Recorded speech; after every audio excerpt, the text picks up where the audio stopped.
Was it book 5 that we did the feet pics thing? Yes. So, Thank you very much. We would have had a great conversation that would have been just for us. You want me to kick him out?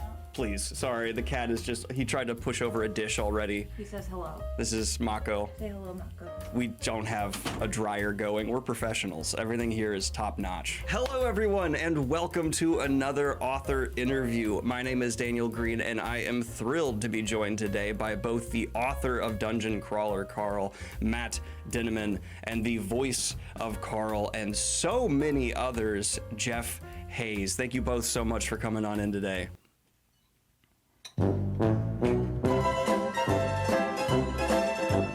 I don't normally do this, but I want to just straight up gush and say thank you for putting out something so happy, so positive, and so immersive right after the pandemic. As we were emerging from that cloud, finding Dungeon Crawler Carl has been genuinely therapeutic. I needed some good belly laughs, and I got some even today going through book 4. So I know something like this involves a lot of like happy, fun streams, but there's also nights staring at screens trying to get an audio file to load. So thank you for doing that, because it's just been a joy.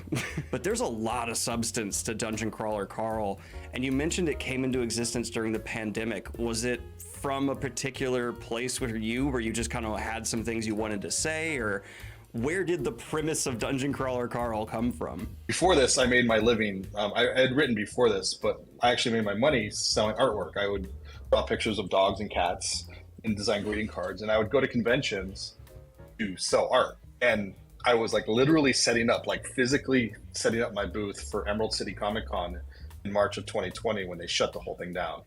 And I had like $10 in my checking account, and then I was like, "Holy shit, I'm screwed." So what I did was I had already started a Patreon, but I didn't actually like post it onto Royal Road, and I immediately did that. And I had to wait till October, but in October of 2020 and then I started writing it full time. And in October 2020 is when I published the first one, which is sooner than I ever anticipated.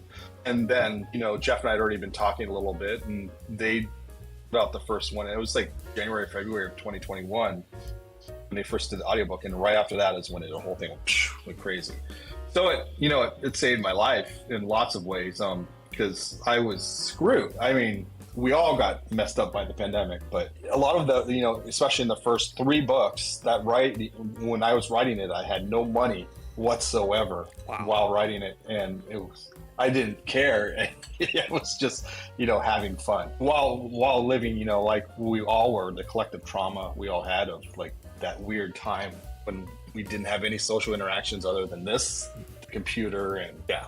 Sorry to drag you back to the computer, by the way, but you glossed over something there. I really would love to get your perspective on Jeff, because rarely do you find a narrator who, one, is as talented as yourself. I'm willing to just straight up say that, but also fits a series like a glove.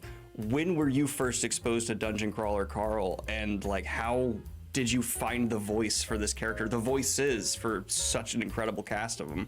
yeah, so I've had my company, I'd say 3 years before Dungeon Crawler Carl released. I've been narrating since 2013. Personally, and I think I got into Lit RPG about 2016. So I knew of Matt long before Dungeon Crawler Carl rolled around. He was one of those authors in the genre that I was very interested in working with. Things just never lined up. He's always been an author who his concepts always struck me as standing, separate from everybody else. Just more clever, more, I don't know, twisted, right? I remember Kaiju Battlefield Surgeon being very, very disappointed to not be able to take that job, because back at that point I was just way too busy. And so when Dungeon Crawler Carl rolled around, Matt actually requested it on our YouTube channel. We have a YouTube channel called Sound Booth Theater Live. And that's actually what I named the company after, is my Sound Booth Theater Live show. And I take requests from people, and I just narrate just little chunks of things. And so when Matt requested Dungeon Crawler Carl, I happen to have Annie Ellicott over at my house already, and we had Gary Furlong on the stream as well, and we just picked it up. And looking at the cover, I was just like, oh yeah, that's going to be this big guy. If I were to typecast him in an animation, I would hire Patrick Warburton to play this character. So I was like, okay, that's what I'm doing. I'd already practiced his voice for different characters in this series or that series before, so I was ready to go, and it flowed so well. It clicked in my brain so well. Everything just was on brand for me as a person. That by the time I was done with that stream, I was like, okay, we have to do this. Let's. I don't care what happens. I don't care if it sells well. I just have to. I have to get in on this book because it's right in my wheelhouse. And lo and behold, it's the most successful thing I've worked on ever, like by far. So, hey, I'm super glad I took the gamble.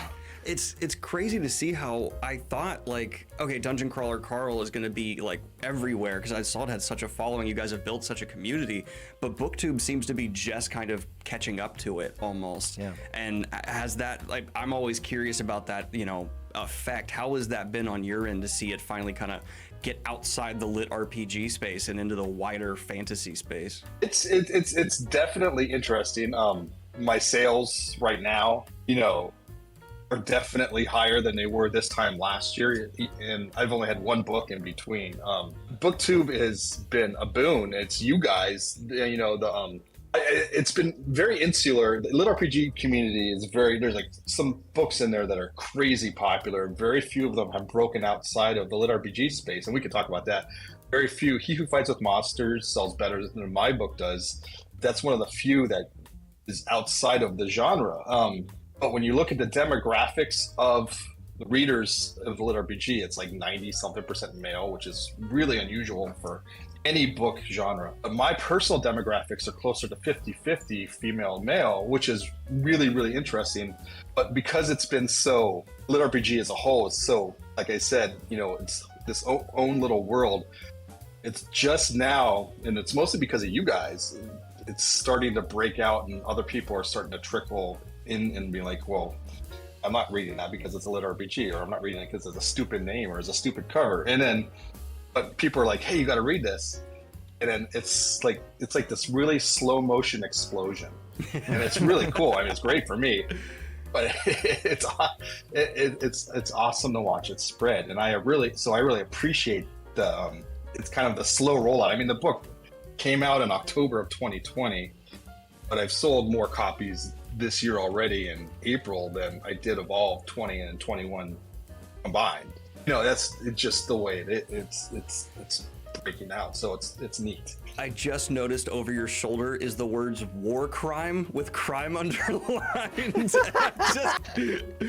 I'm not going to ask if that's a spoiler or anything. Sorry, it was just worth pointing out. Interesting there. I will say it's the name of a spell. All right. Name of a spell. Cool. A donut gets. Oh, wow. For those who are new to Dungeon Crawler Carl, that is a cat. Carl, you opened your fan box without me?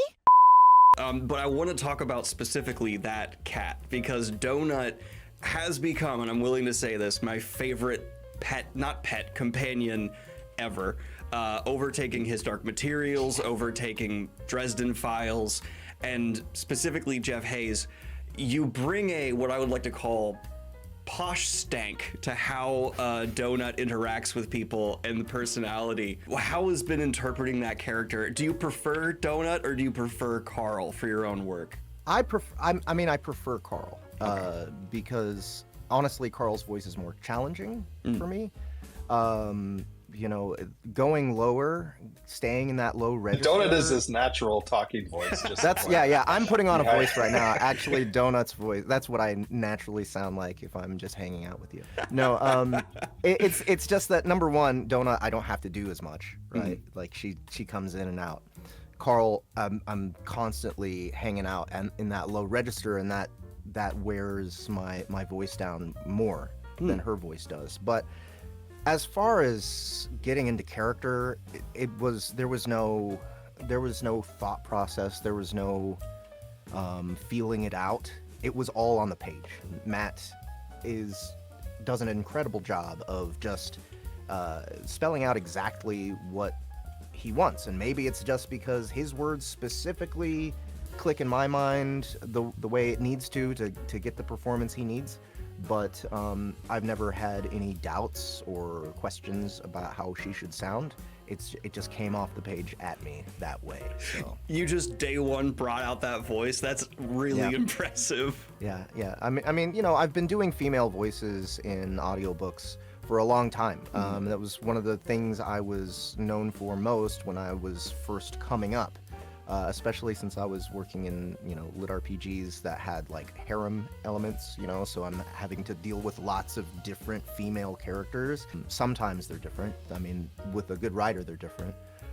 So I've had to practice those over and over and get more and more into character to a point where it's the same for me as a male character. It doesn't matter. Like I just can fall right into it. Nowadays it's changing just because my voice is changing. It's going lower. It's getting harder to get into the upper registers. But from all the years of practice I've already had doing female characters, especially, you know, in this usually fantasy setting, having practiced so much with the RP accent, it was just nothing for me to just fall right into her character. I've been trying to keep a running tally of how many mobs, NPCs, etc. Donut is specifically responsible for killing. And I want to know, Matt, are you intentionally trying to go for the highest kill count for a fictional cat? Or is that just a nice side effect? Well, you see that war crime spell, but no, she has killed lots of things, and she's kills a lot more later on. But it's definitely been fun writing her. I mean, cats are little in real life. Cats are like little murder hobos. So Yeah. you know, the empathy that Donut has—that's the fictional part. If you've ever met a cat, so you know, it's fun. It's fun, you know, playing with that whole idea of someone that's new to, you know, being able to think in a human world, or with like a sapient brain that also still has like the feline instincts and is a cat in so many ways still. So it's been pretty fun. So was that actually a genuine like consideration why it's not a dog? Is, oh, cats are great murder machines, literally, so let's bring that in here? Or was it a in the middle of the series realization? You know, the truth is I never meant that. I was never going to keep Donut. I had no, when I'm a pantser. I write completely as I make it all up as I go along. For originally, Donut was going to be the whole reason why he was outside, and that was it. And she was going to run off. And then, but no, she went to the dungeon, and then I thought, you know, well, this is pretty funny. I always wanted to write. I used to go to cat shows for a living, and I always wanted to write about a torty Persian cat because I used to go to these shows and they would have these cages. If you've ever seen a dog show or a cat show, they're a lot like what they look like in TV. They're like hundreds of dogs and cats in little cages waiting to be judged. And then I would set up my booth that would sell artwork, and I would draw your cat or whatever. But I was like right next to a Persian cat, and I'm like, I'm going to write a book about that cat. But I never really expected to write an actual whole book about the cat. I was like, well, you know, a cat would follow him into the stupid hole in the ground, and then she ends up giving life to the whole series. So this is a It's just, Jesse I make it up Pinkman in Breaking Bad situation where it's just like the character Exactly. worked, so we kept it around. that happened with Steve Urkel as well. But yeah. Well, I wanted to get more into the specific world of Dungeon Crawler Carl, because you've done a fantastic job of making the main antagonist is the world. It's this game. The game itself is the opponent that you're trying to survive, and you end up feeling oftentimes more empathy for a villain than, you know, anything else, because you realize they're just trapped in this same horrific situation that Carl is. Yet you're still pulling laughs out of me. It's wildly interesting to be able to go from this person's on a revenge quest against our main character because they inadvertently are responsible for their child dying, maybe the most horrific death imaginable, but hey, this is really funny, look what this cat's doing. For your approach to tone, you know, do you ever really feel like you have to pull a punch to make a joke land, or is it leaning in that kind of makes the joke work? That's actually a really difficult question. First off, I've always come from the school where the setting and the environment is a character. Mhm. And a lot of times people don't treat it as a character; they treat it as, you know, the background painting that doesn't move that you see in like some animations and stuff. And it's like in this particular setting, it's like a cheat code to make a lot of that's what you asked a lot easier, because the setting is the dungeon, and the dungeon's purpose is to entertain people. And we've all watched, like, you know, those crazy, like, Itchy and Scratchy sort of crazy, super bloody, hilarious, or Japanese game show like style shows where, you know, it's funny, it's fun, but it's not fun for the contestants. And then you add something like obviously I'm influenced by something like the original Running Man movie. But when it's in a written form, in a long form, you have to ask, why would this really exist? And then when you ask yourself that sort of question, then you go deeper and deeper, and then you realize everyone has their own motivations, and some of those motivations are pretty empathetic, even if they're bad guys. But to get to your question, how do I mix all of that? Is Carl takes everything dead serious. He'll make jokes sometimes, but he's still. We're really, I write it in first person for a reason. We're really super close to his mind at all times. We usually know, even if we don't know exactly what his plan is, we'll always know what he's feeling at the time. And that makes, again, it's another cheat code for this sort of things. So you have empathy for Carl, if I'm doing it correctly, so you can understand the horror of what he's going through. But at the same time, I mean, it's funny. Like, exploding babies, come on. Exploding goblin babies, it's a little funny. That was the moment I was you know- so on board. Like, I was just like, Oh man, I was like, this Sometimes- is the greatest thing ever. people rage quit this book. It's usually at that point, and then I hear about it. You know, and it's not for everybody. It's either that or all the swearing. But it's a pretty balancing act. I've had a pretty good life. I haven't had any major personal tragedies so far, other than, you know, everyone's life's the same ones that we all go through. But I've also at the same time I've witnessed a lot of tragedy in my life that I've experienced other people, and it's that military style humor, whereas you have to laugh in order to keep moving on. You know, you see, and I see a lot of that in trauma victims. Whereas, you know, humor is the only way they can go on every day. And you don't see the PTSD and trauma dealt with in a humorous way too often in books, except, well, you do sometimes, but it's not in a way I liked it. And that was something I try to put in all of my writing. Like, we have all these apocalyptic books where they're not affected by the way the world ends, or all these humorous books where it's just like murder, and it's fun. That's funny, but, you know, they have these iron souls that aren't affected by it all. And I just kind of want to, you know, it's like splitting an atom. You know, you have to do like right down the middle, and it's super difficult. And I don't always get it right, but I write it over and over and over again. My writing style is not something I would wish on anybody, but I work on it until I feel it's right. And that's what my Patreon's for, because if I get it wrong, they'll tell me. And Both of you guys seem to I don't know if I just answered your question. No, you're good. You're good. Both of you guys seem to be a glutton for feedback and punishment. Not only are you going to Patreon and getting that feedback, Jeff, I've seen you now live streaming in Discord with people watching you narrating, which would just obliterate my ability to talk at all. And I want to talk about this community you guys have built around Sound Booth Theater. You know, and if you don't mind, I'd like to get into that story as well, because you seem to have this next approach to crafting an audiobook. And I've unfortunately, or maybe fortunately, been sticking with the original Dungeon Crawler Carl audiobooks, and I'm planning on giving these new ones a listen afterward. Can you talk about the process for creating these elevated audiobooks? Graphic Yeah, audio, if that's the right term? So Graphic Audio is actually a brand. They're Right. a company that I think, you know, they've been a big inspiration to me, mainly from just a business standpoint. They created this whole what do you call it? Medium, Like, genre, I'm not sure. Yeah, I mean, you know, radio plays have been around for a long time, right? Like, radio play is what people listened to before TV came about, right? And so when TV came about, everyone ditched radio plays because, ooh, they get to look at, you know, pretty lights. But but now that we are in an era where people are listening to stuff while they do other things, and because there's so much accessibility there, we have an opportunity to bring it back. And graphic audio, I think, is kind of like almost the beginning of that in the American market. In Europe, audio drama has been kind of not even close to as gone as it has been in the United States. Like the BBC has been doing radio dramas still, like all the way through the 1900s. So, and they still are. And on Audible, you can find Sandman, right? You like Neil Gaiman, of course, all of his stuff. I've been listening to a Terry Pratchett BBC radio drama, and they're fantastic.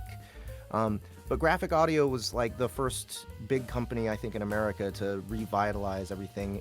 And what they did is more, more digital, more blockbustery, right? Like more sound effects and all that. But from my perspective, what I've done is I've taken it a step further from there and said, okay, we're not going to do a paint by numbers type of production.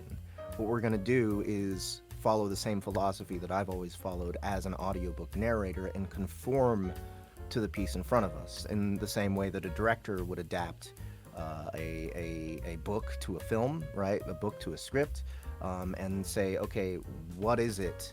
We're not dealing with words so much anymore, even though we've been sort of slowly going from audiobook to cinematic. They say, okay, it's not about words anymore. It's about what is it these words are trying to convey when it comes to mood, when it comes to, the environment and how the people within it are reacting. How do we display that with our medium rather than with words? And that's just the same thing that we're trying to do with sound now. So with, for instance, the Dungeon Crawler Carl audio immersion tunnel, which is not called cinematic audio for legal reasons, we basically looked at what is this world that Matt has created, or in essence, what is this world that the aliens have cobbled together within the core of the Earth, and what is it made of? It's made of human culture, but it's human culture stapled and shoestringed and duct taped together into this horrible Frankenstein's monster. So that's what we did with the audio immersion tunnel. There's 5 different composers on just this one project, and all of us coming from different angles. And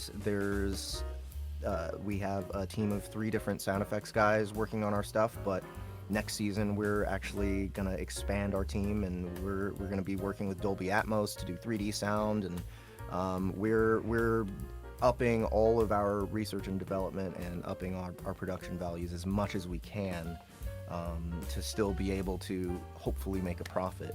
But really it's more mainly about promoting the IP and promoting our own platform, away from Audible. Audible has the audiobooks, they're going to have the audiobooks for a long time. So on our platform, we're catching up, and we're just making a better production, something for the fans to say, oh, I thought that the audiobooks brought it to life as they were, but now this is a whole new thing. Yeah.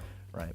So yeah, I am a big fan of anyone competing with Audible, Amazon in this space. Obviously, they have turned into, poison in a lot of ways for the audiobook publishing space. They haven't been great, so it's really cool to see that. And I have a bit of a history myself with listening to radio dramas. Back when I was having anxiety in college, I would just put on those radio stations where you'd hear the noir stories from back in the day, back when they made sound effects by just having a guy punch meat in the corner, that kind of thing. I imagine your process is a little bit different than the people snapping celery, or is there a little bit more of that manual to it? Yeah, so real quick, before we get into that, I want to address Audible a little bit, because Audible it got us where we are, right? Like ACX is where I started really doing business, and where I started finding out that I could not only do audiobooks as a job, but create audiobooks as an asset for myself. Royalty share was never really a thing for narrators until ACX came around. ACX is a subsidiary of Audible, and all of our stuff, most of our income is from Audible. So when I look at my own company, when I look at my own distribution platform, I really don't think it's healthy for me to see it as competition. I see it as supplemental, right? And if we can make sales of other people's audiobooks in order to help maintain the cost of keeping this platform up and running, so be it. But actually competing with an entity as large as Audible is pretty much a fool's errand. If there's any hope of competition, it's going to be a fractalization and like a large number of different platforms just carving out their own little space. But as far as spending as much time and money and effort on a production like we do with the audio immersion tunnel and with our other cinematic audio, it's just not feasible for us to release on Audible because, number one, the quality of the MP3s aren't good enough. Number two, we can't charge the way that we want to. We do things episodically. We do things serialized on our platform in order to kind of lower the workload a little bit and make things more manageable. So, but to your question about how we actually do sound effects, right now, and in the audio immersion tunnel, 99.9% of the sound effects are from digital libraries that we take the sound effects and then we do further design to it. We'll pitch things, we'll blend sounds together, we'll stack sounds on top of each other to make very specific sounds, especially like with explosions or crackhead llamas. There's all sorts of actual design that still needs to be done. We can't just grab the digital sounds and plop them into the timeline. That just doesn't work. There's always elements of pitch or equalization, right? Like we need impact. If we need impact, we're always going to give it a bass boost or whatever. There's tons that goes into actual sound design it goes beyond just dragging and dropping. Now, season 2, we are also bringing in a Foley artist. So, like actually, making the sounds right then and there with their instruments and stuff. Like, it gets done faster and it gets done in a more exact way, the way you really want it to be done. And also, it creates an element of puppeteering with the characters. If there is a Foley artist right there with the instruments ready to basically act like the person that's in the scene, then you get that extra element of it really does feel like the character is there right in front of you and talking and gesticulating and everything. So. It gets that extra level of communication and artistry kind of coming through. I said, are you going to buy a train whistle? We'll need one. Well, Matt, one. I'd love to ask you about this because this is, as for I think what many authors would kill for, it's an adaptation of your work, right? Like you're seeing your work be fully adapted in this whole new way. And, from your standpoint, what has been the hurdles and what has been like the favorite part of seeing this almost retro but now new form of adapting your story? Well, the immersion tunnel specifically, it's been an experience. We've already done it before I had another book that came out before this called Kaiju Battlefield Surgeon. We mentioned it earlier, and it had a regular audiobook that came out from Tantor. But fairly recently, Sound With Theater did a similar, a full cinematic audio of Kaiju Battlefield Surgeon, and it's really cool. And that experience, the script is different. First off, so it's not like an audiobook where you hand them the book and then they just read it literally, and that's what you get. I'm a big slob in everything in my life except for my writing. I'm like super micromanagey personality, and so it's weird to me when other people are tinkering inside of my universe. So my only rule is, if it's something that comes out of either Carl's or Donut's mouth, it's something that I have to either write or approve. Because there's like so many little changes when you're, I go on like 3 paragraphs describing how this thing sounds when it's being stabbed in the face or something. And instead of, for the audio immersion tunnel, he doesn't read that, he just makes that noise. which is cool. I describe music, and they don't describe the music; they actually play the music. Their composers are amazing. As an author, hearing that for the first time, the music is just—it's amazing. I actually made a TikTok comparing the two versions. It has the regular audiobook version and then the version with the cinematic audio, so you can hear the difference.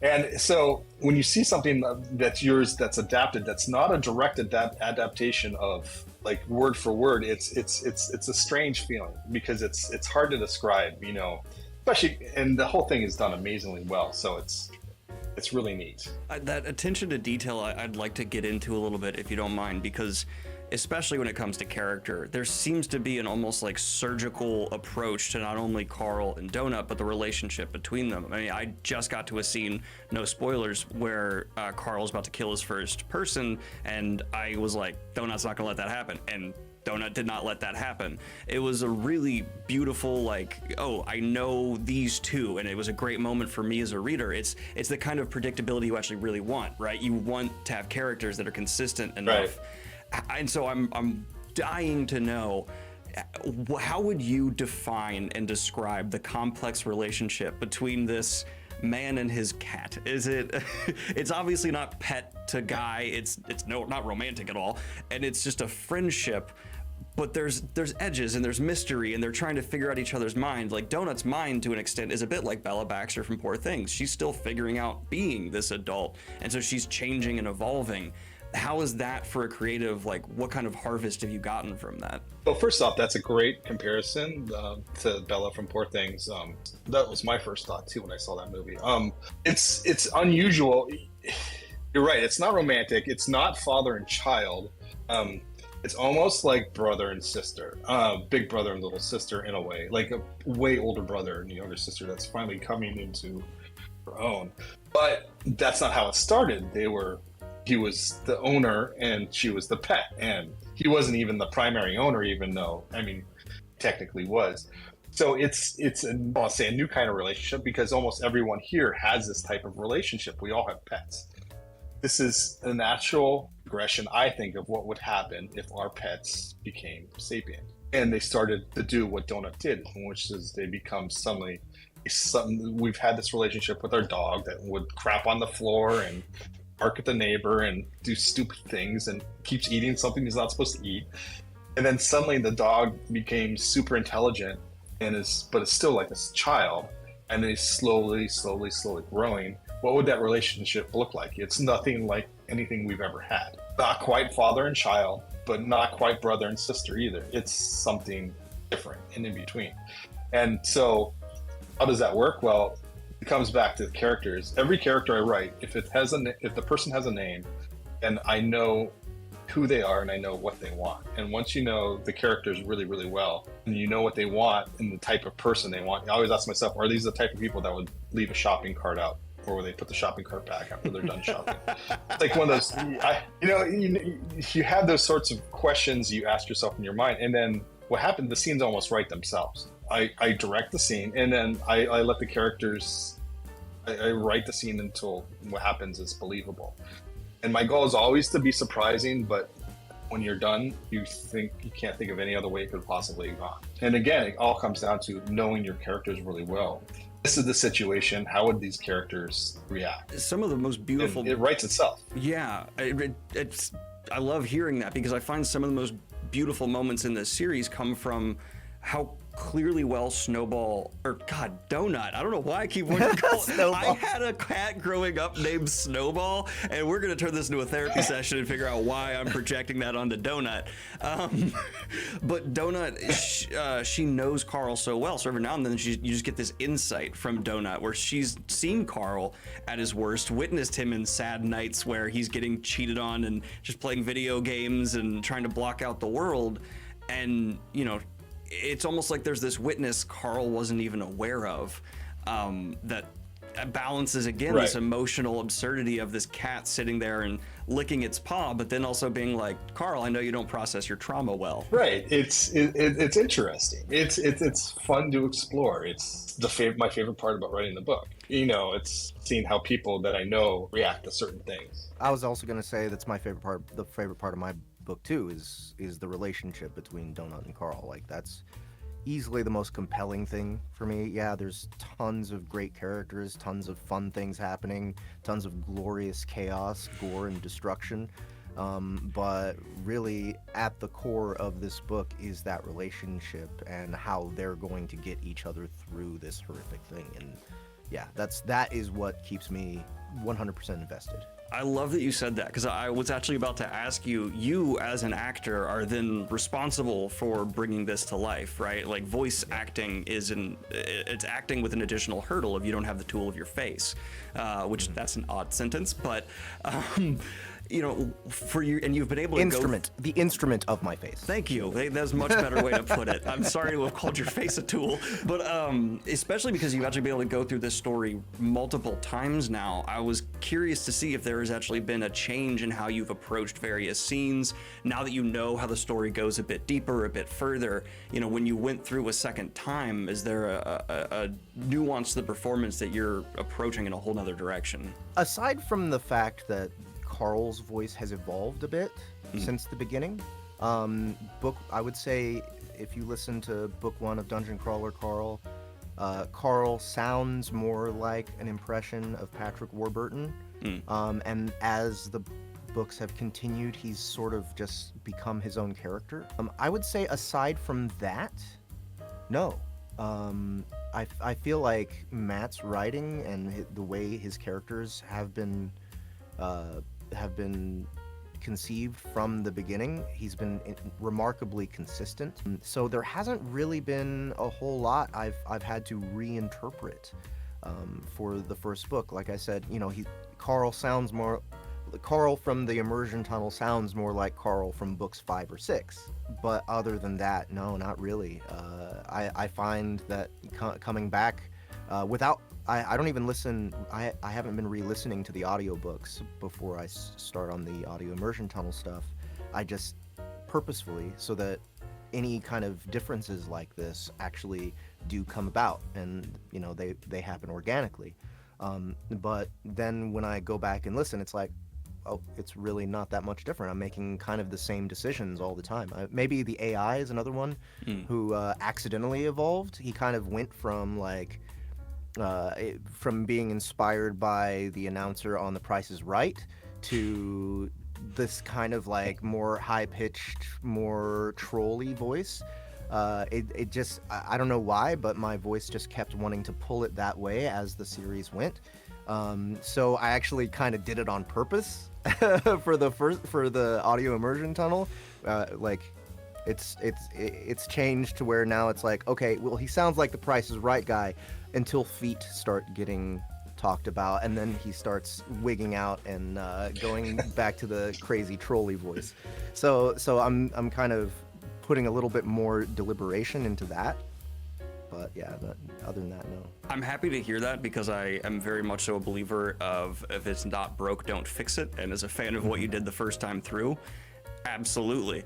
But that nicely transitions me to I'm not going to keep you guys too much longer. I know you're busy, but a question I have for you, Matt, was there is this slow escalation of the conflict from the initial, oh, this guy's in a dungeon trying to survive this game, to there's these politics going on, this incredible commentary on commercialism, the overabundance of ads, which I actually talked about a lot in my book, did tons of research into how ads are ruining our lives. I opened a fortune cookie not too long ago and got a Spotify ad. It was wonderful. Yeah,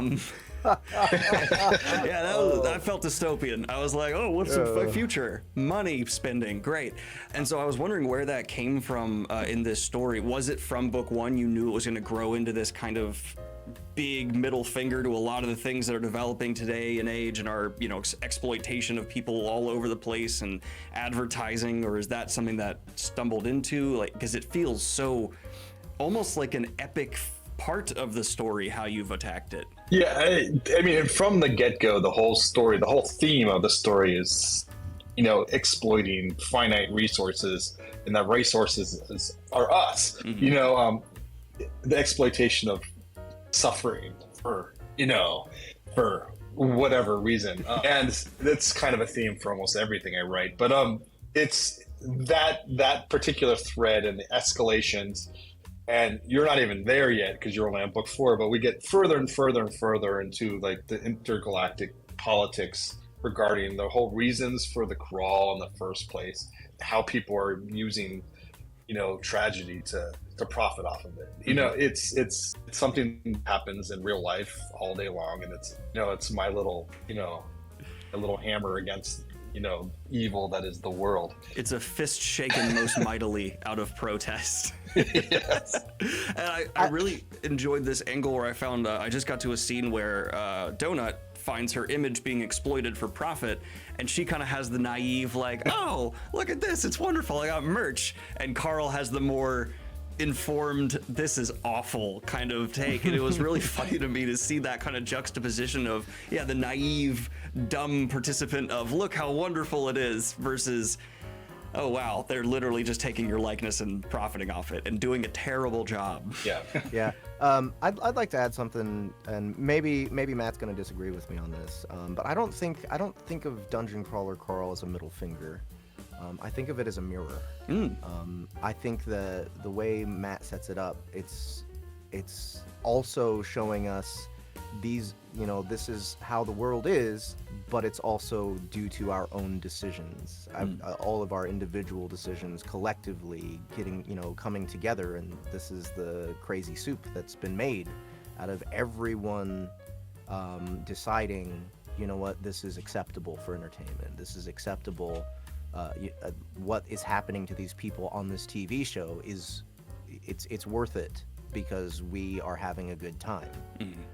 And so it in some way, yeah, it's a middle finger, but it's like turned at ourselves. We have no one to blame really for our situation in this world. It's all of us and our behavior that's brought us here.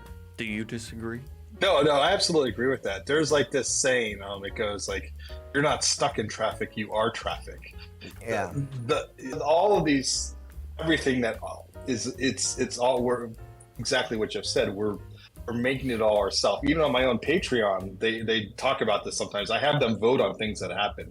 In the book, Carl gets fan boxes, and when he gets fan boxes, I actually come up with a bunch of different possibilities, and I let the folks on my Patreon vote for what happens in the book, and they always screw me every time.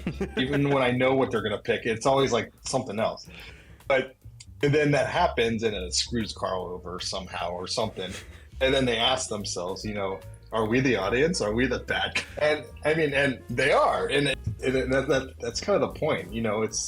It's just, that's what it is.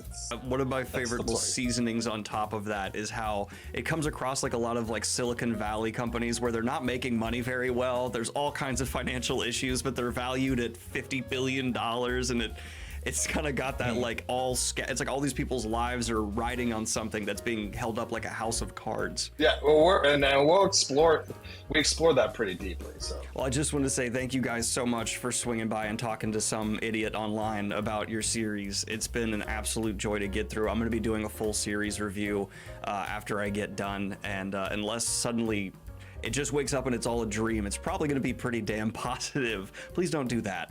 And don't kill the cat yet. Thank you again. We're going to start a sexual relationship between Carl and the cat. Okay, I'm out. Where can everyone follow you guys, find Sound Booth Theater? Feel free to just spout what you want to spout. Yeah, soundbooththeater.com. It's as simple as that. You can sign up for our newsletter there. You can pick up our app there. And that's also where you can pick up the Dungeon Crawler Carl audio immersion tunnel. If you're already a fan, you're really gonna love it. If you're just getting started, some people have suggested that the audiobook is still the best place to start. But hey, we started all the way back at book 1. And so you'll still get the same story. There's nothing changed that plot-wise. There's extra stuff. There's extra commercials in the audio immersion tunnel. The good kind, the kind that are fun and commentary, yes. Yeah. In-universe commercials. Yes. In-universe commercials. But there's plenty of other cinematic audio on there, including Kaiju Battlefield Surgeon, The Stars Have Eyes, Earth Force, tons of different things that we've been working on. So. And Matt, where can people follow you to get up to date on what's happening in the ongoing hellscape of Dungeon Crawler Carl? So I have my Patreon. It's like patreon.com/Dinnaman. You can now sign up for free. I don't know if free users get anything. I post the chapters of the most recent book on there. There's a subreddit. If you're on Reddit, there's r/Dungeon Crawler Carl. It's pretty popular. We have about 17,000 subscribers now. You go to mattdinnaman.com right now. There's no website up, but it'll just redirect you to my Amazon page. In theory, there should be an actual website eventually soon. I mean, you wrote a whole book about a guy who has to stay in his boxers. I have other questions I could have asked. Was it book 5 that we did the feet pics thing? Yes. So ACX, we uploaded Dungeon Crawler Carl 5 to ACX, and after 2 weeks, we noticed it hadn't gone to market. What I then discovered was, they had rejected it. They rejected it like a couple days after we submitted it, so I resubmitted it, and then on Twitter I was like, okay, everybody, at Audible with your feet pics to get them to publish it faster. And it worked. It worked. Well, that's going to be the cold open to the interview, if you don't mind. That's No problem. beautiful. And did you partake as well, or was this purely? I did. You will find a. I hate feet. You'll find this a day I get sumptuous- feet picture. you will find a delicious picture of my feet on Twitter for sure somewhere. Matt, you strike me way more as a bare, hairy leg man, judging off Dungeon Crawler.